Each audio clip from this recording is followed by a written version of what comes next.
안녕하세요. 30대 중반의 평범한 남자입니다. 제가 못나서인지 아직 좋은 사람을 못 만나서인지 아님 뭐가 부족한 건지 여하튼 현재 미혼입니다. 나이 먹고 좀 창피하지만 요즘 저에게 어이가 없는 일이 있었습니다. 어쩌다 한 번씩 이곳에 들러서 눈팅이나 하는 그런 지나가는 남자입니다. 작년 가을쯤 어찌어찌 하다 보니 어느 여자를 만났습니다. 처음 딱 보면 이쁘다고 하지는 않지만 이 여자는 정말 시원하게 이쁘더군요. 감탄사가 절로 나오듯 저는 홀렸습니다. 남자란 어쩔 수 없는가 봅니다. 언젠가 TV에서 나오더군요. 남자는 10대부터 60대까지 여자 얘기만 나오면 모든 연령대 남자들이 모두 다 그 여자 이쁘냐? 그 남자들은 어찌됐든 좌우지간 여자는 이뻐야 한다는, 그건 좀 우습죠. 암튼 이 여자를 본 순간 전 나의 여자로 만들고 싶다는 생각이 들더군요. 그 생각이 아마 지금 현재 제가 이렇게 어이없고 슬픈 현실이 된 이유인지도 모르겠습니다. 서론이 너무 길었네요. 나머지 글도 길어질 텐데 그래도 끝까지 그저 어떠한 남자의 푸념이다 생각하시고 읽어주시면 감사하겠습니다. 암튼 전 이 여자를 내 여자로 만들기 위해 수단과 방법을 가리지 않고 동원해서 2달여 만에 제 여자로 만들었습니다. 참 어려웠지요. 6개월간을 만나면서 전 정말 행복했습니다. 뭐라고 표현을 해야 할까요? 세상을 다 가진 듯한 마음이었으니까요. 전 과거 만나던 그 어떤 여자들에게 하던 것보다 정말 잘하고 싶었고, 그래서 잘해주었고, 그녀도 저에게 잘해주었습니다. 저에게 마지막일 수밖에 없는 여자라고 생각할 정도였으니까요. 전 얘기하면 알만한 어느 한 기업에 다니고 있습니다. 그 여자는 옷가게에서 판매원으로 일하고 있었고요. 전 솔직히 나의 여자가 나의 수준에 맞는 직업에 해당하는 여자를 만나야 한다. 혹은 집안이 우리 집과 비슷해야 한다.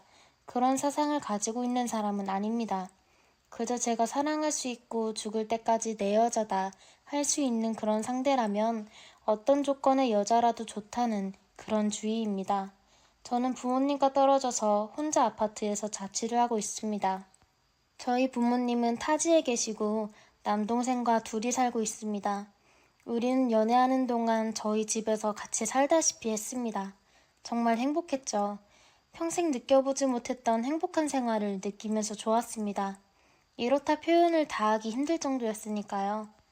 같이 있다가 일어나면 전 출근 준비를 했고 자고 있는 애인에게 볼키스하며 다녀올게 오늘 하루 고생해 하며 저는 출근을 합니다.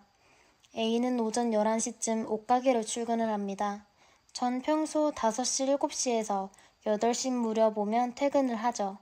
제 A는 오전 11시쯤 한 가게에서 5시, 6시쯤 퇴근을 해서 다른 가게에 8시에 출근을 해 12시쯤 퇴근을 합니다. 흔히 말하는 투잡을 하였죠.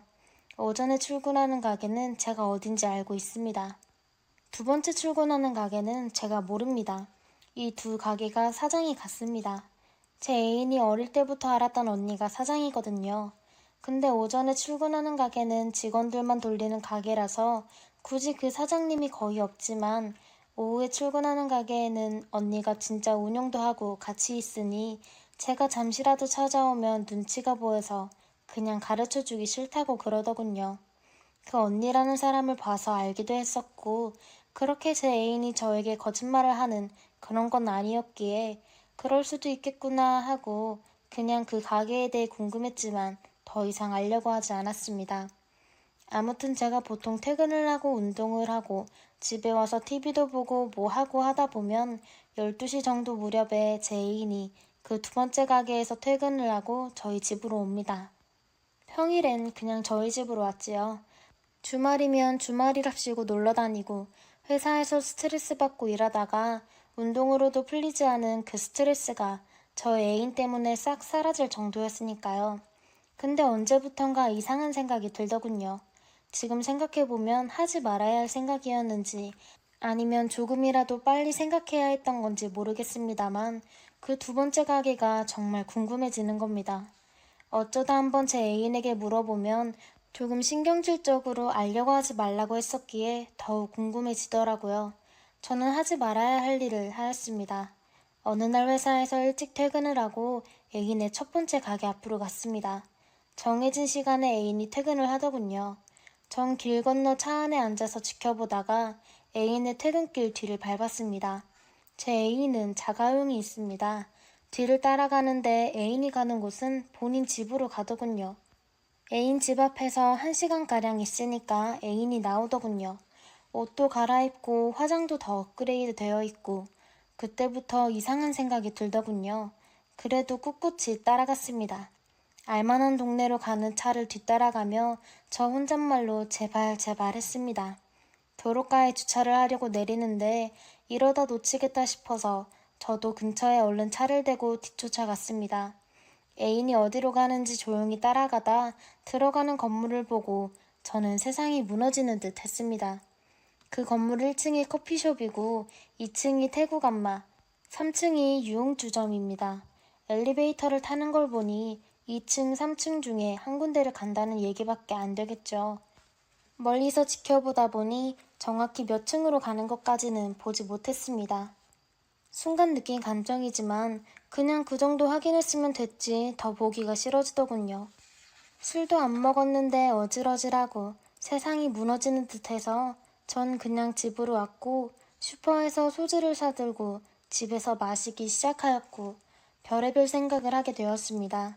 그동안 가끔 느낀 게 있었지만 이런 건 아니겠지 했는데 소주를 먹다 보니 12시 정도가 되었고 애인에게 전화가 오더군요. 오빠 집이야? 오빠 술 먹었구나. 어디서 먹었어? 밖에서 먹고 집에 온 거야? 그럼 나 우리 집 가서 잘래. 오빠 그냥 일찍 자. 참고로 제 애인은 제가 술을 먹었다고 하면 절대 저희 집에 오지 않았습니다. 왜냐하면 자기는 멀쩡한데 제가 술 먹었으면 그게 왠지 싫다 했거든요. 밤새 내내 혼자 수만 가지 생각을 했습니다. 분명 제 애인이었는데 아니야, 아닐 거야. 확인을 해봐야 해. 혼자 머리가 정말 복잡했어요. 그 뒤로 며칠 뒤 전 회사에서 도저히 안 되겠다 싶어서 제 친구를 불렀습니다. 혼자 갈 순 없고 누군가 데려가야 했는데 제 애인에 대해 아무것도 모르는 친구를 불렀습니다. 둘이서 간단히 소주 한 잔을 하고 제 친구에게 우리 좋은 데 가서 한잔하자고 한 후 그 문제의 건물 앞으로 갔습니다. 그 앞 도로에 제 애인의 차가 있더군요. 마침 태국 악마 거긴 아니라고 확신하고 먼저 4층으로 갔습니다. 유흥주점에 들어가니 나이 좀 먹은 듯한 여자가 나오더니 두 분이세요? 하는 겁니다. 우린 룸으로 안내받아 앉게 되었고 제가 그랬습니다. 여기 아가씨 있어요? 하고 물으니 지정 아가씨는 없고 불러야 된다네요. 속으로 여기는 아니겠군 하고 나왔고 3층 태국 안마 가게로 다시 발길을 돌렸고 들어가니 웨이터의 안내를 받고 다시 룸으로 들어갔습니다. 실장이라는 여자가 왔습니다. 심장이 벌렁거리더군요. 저는 또다시 아가씨 많아요? 라고 물으니 네, 몇 명 있으니 한번 보세요. 시간이 지나니 방문을 열고 여자 구두소리와 함께 아가씨가 한 명 한 명 들어오더군요. 근데 5번째 아가씨가 제 애인이었습니다. 막 들어서는 순간 제 애인은 저를 보고 바람처럼 도망가 버렸고 전 아무렇지 않은 척 전혀 못 본 척 제 친구의 눈을 피해 땅을 보고 있었습니다.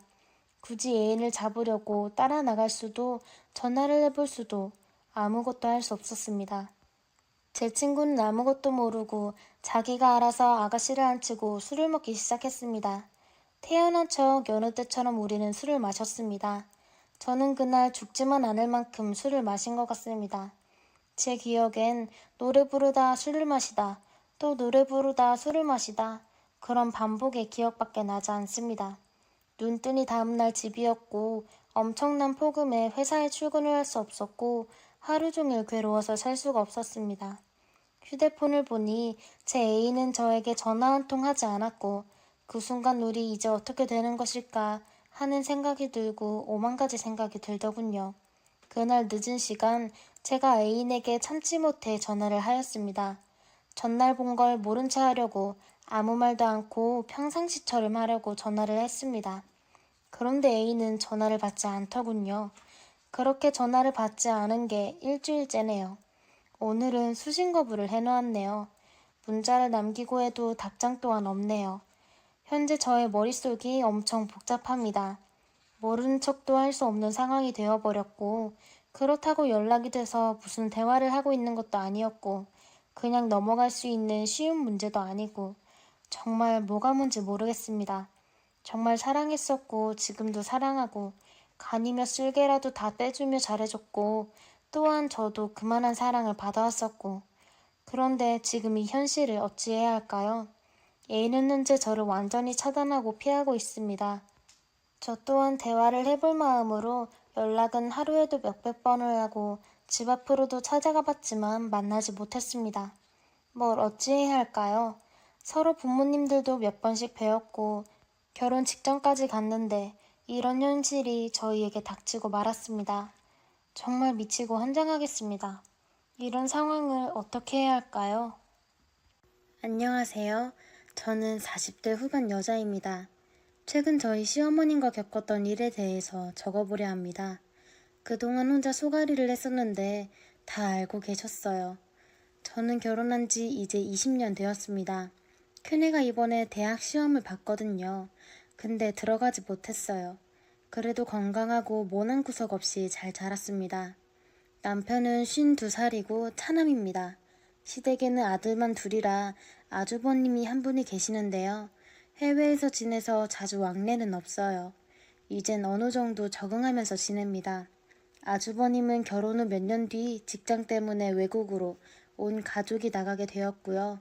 원래 거기서 2년 정도 지내다가 들어올 계획이었는데 근데 웬일인지 아예 거기에 눌러앉아 지내더라고요. 다니던 직장도 다 그만두고 완전히 정착해버렸습니다. 그때 저도 그렇고 저희 시부모님도 엄청 놀라셨거든요. 그 뒤로는 제가 유일한 며느리였고요. 집안 문제를 많이 맡아가며 지냈습니다. 처음엔 엄청 스트레스를 받고 이렇게 살아야 할 필요가 있나 싶기도 했고요. 주변에서는 참 지질이 복도 없다고 맏며느리처럼 살면서 장남 대접은 한 번도 못 받는다고 했습니다. 근데 요즘 주변에서 다들 부러워합니다. 혼자서 이런저런 시댁 일들을 모두 다 맡아서 해야 하는 게 힘들기도 하고 짜증도 났지만 그것보다 더 힘들었던 건 바로 형님이었습니다. 아무것도 하지 않으면서 말끝마다 장남이라고 하며 받아먹을 건 다 받았거든요. 아마 외국에서 들어오지 않는 것도 형님 입김이 컸을 것 같아요. 아주버님네는 1년에 딱 한 번 옵니다. 심지어 그 비행기표도 저희 시아버님이 보내주셔서 오는 거예요. 아마 그마저도 없었으면 오지 않았겠죠. 아주버님은 저희 남편보다 2살이 많고 형님도 저보다 2살이 많아요. 결혼은 저희 부부가 1년 먼저 했고 첫 아이는 아주버님네가 1년 먼저 낳았어요. 저희는 아들만 둘, 아주버님네는 아들 하나, 딸 하나입니다. 나이대가 다 비슷하고요. 그 중에 대학에 들어간 이는 아주버님 첫째 아들 뿐입니다. 형님은 참 능력이 좋습니다. 음식 준비도 잘 피해가며 어떻게든 꾀를 부렸죠. 필요할 땐 장남이라고 도와달라며 뻔뻔하게 말하는 것도 거침없었죠. 형님을 뒤에서 욕하고 부러워하다가도 그냥 내가 바보고 미련한 고민이하며 어느 순간부터 놓았어요. 근데 자식끼리 비교하는 거 그건 참기 힘들었습니다. 예전부터 그랬습니다. 저보다 1년 먼저 아이를 낳아서 거의 엇비슷합니다. 근데 이게 어찌된 영문인지 시적하는 시댁만 오면 엄청나게 울더라고요. 너무 시끄럽게 우는 바람에 형님은 늘 아이 옆에 붙어 있어야 했고요. 저만 혼자 주방에 남아 어머님과 아주 오붓하게 일을 해야만 했어요. 쉬고 싶어도 핑계가 없어서 저도 은근히 아이가 울어주길 기다리고 있었습니다. 슬쩍슬쩍 거실에 있는 아이를 보면서 엄마를 찾을까 싶었는데 아주 그냥 할아버지 무릎에 떡하니 앉아서는 TV 속으로 들어가려고 하더라고요.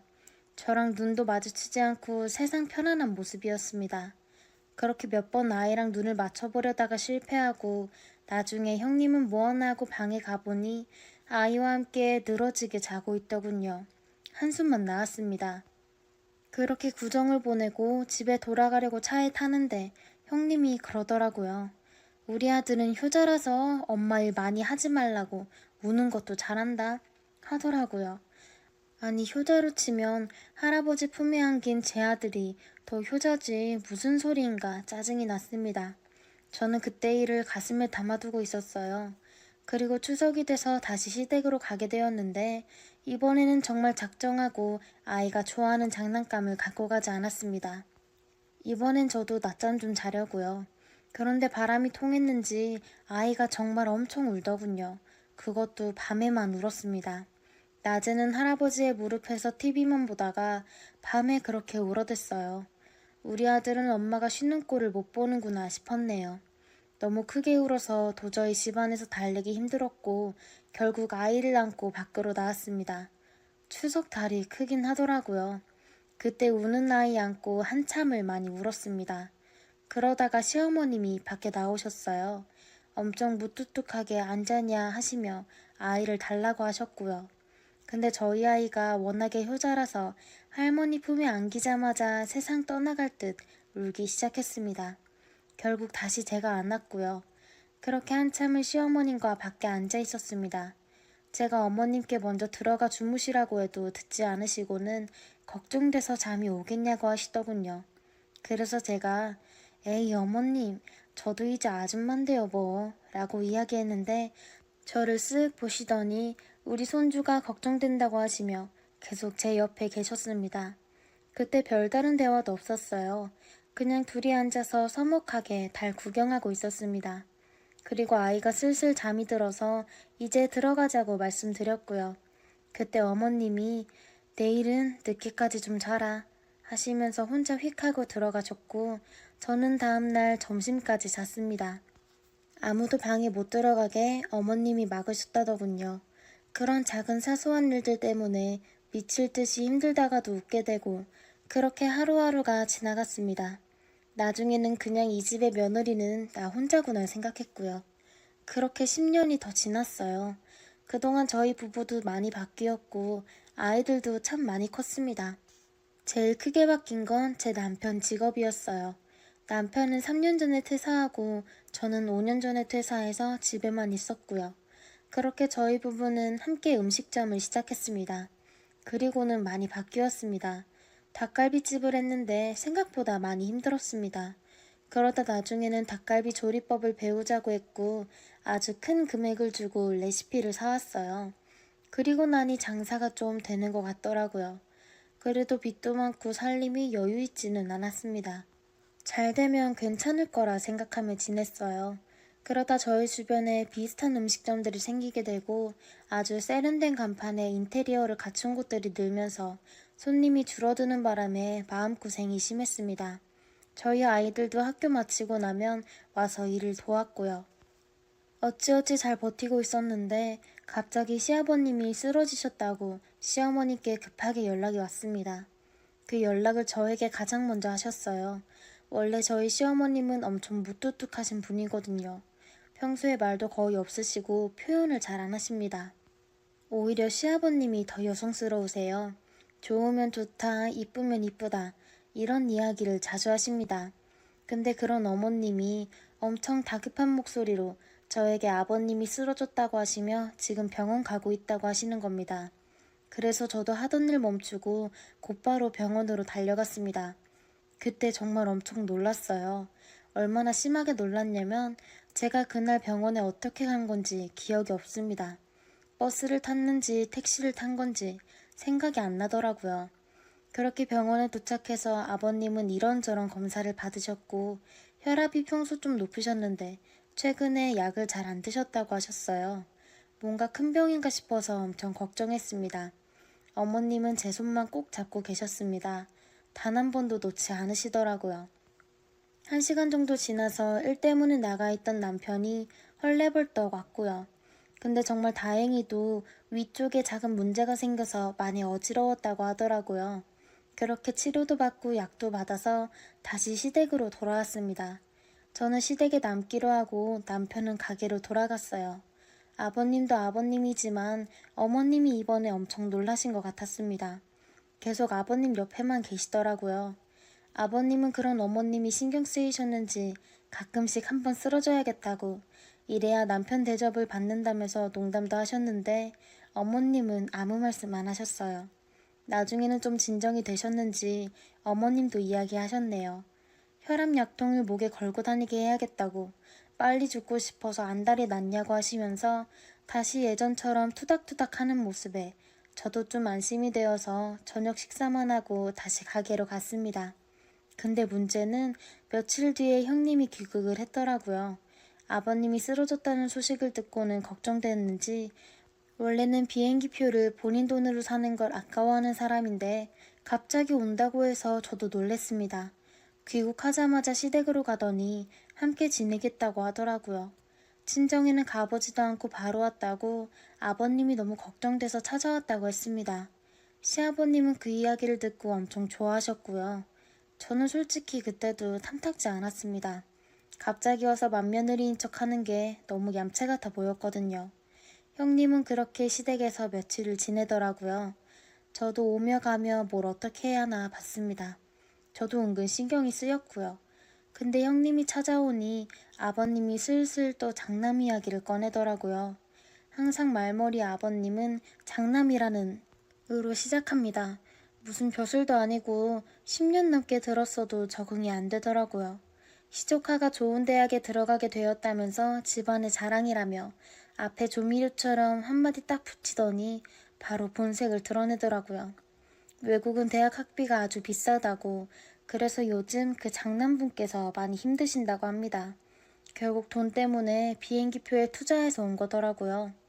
아마 비행기도 마일리지 그동안 모은 걸로 타는 공짜라던데 충분히 그러고도 남을 위인입니다. 그러니 가족들 다 놔두고 혼자 왔겠죠.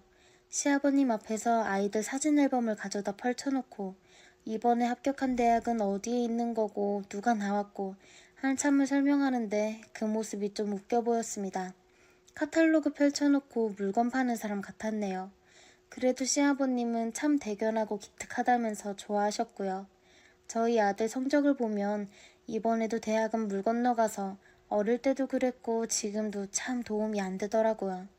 그래도 자식 문제라 저도 별말을 하지 않았습니다. 타국에서 열심히 노력한 시조카가 대견하기도 했고요. 그리고 이른 저녁에 다시 가게로 나와서 남편과 함께 일하고 있는데 어머님이 전화를 하셨더라고요. 저보고 내일 오전에 집으로 오라고 하셨습니다. 혹시 또 건강에 이상이 생긴 건가 싶어서 어디 불편한 곳이 있냐고 재차 물었지만 그냥 또 오라고만 하시고는 다른 말씀은 없으셨습니다. 다음날 아침 남편과 함께 서둘러 시댁으로 갔고요. 도착해서 보니 어머님과 아버님이 거실에 계셨고 형님은 방에서 자고 있더군요. 시차 적응이 힘들다고 세상 모르고 자고 있길래 깨우지 않았습니다. 거실에 앉아서 아버지는 건강 이야기를 하고 있는데 갑자기 시어머님이 방에 가셔서 뭘 갖고 나오셨어요.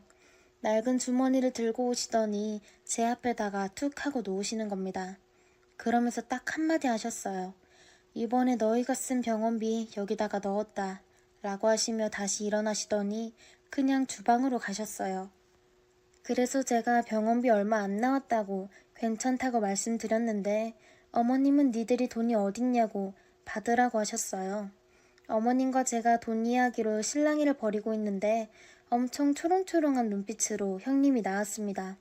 나오자마자 그냥 곧바로 주머니부터 물어보더군요. 저도 안 받는다고 했고 어머님도 알아서 쓰라고 해서 주머니만 덩그러니 거실 테이블 위에 놓여 있었습니다. 그걸 형님이 나오자마자 집어들었고요. 주머니 속에는 통장이 들어있었어요. 형님은 통장을 보면서 무슨 병원비를 통장으로 주시냐고 그냥 계좌에 입금하시면 된다고 웃더군요. 그러면서 통장을 꺼내 열어보는데 그때 형님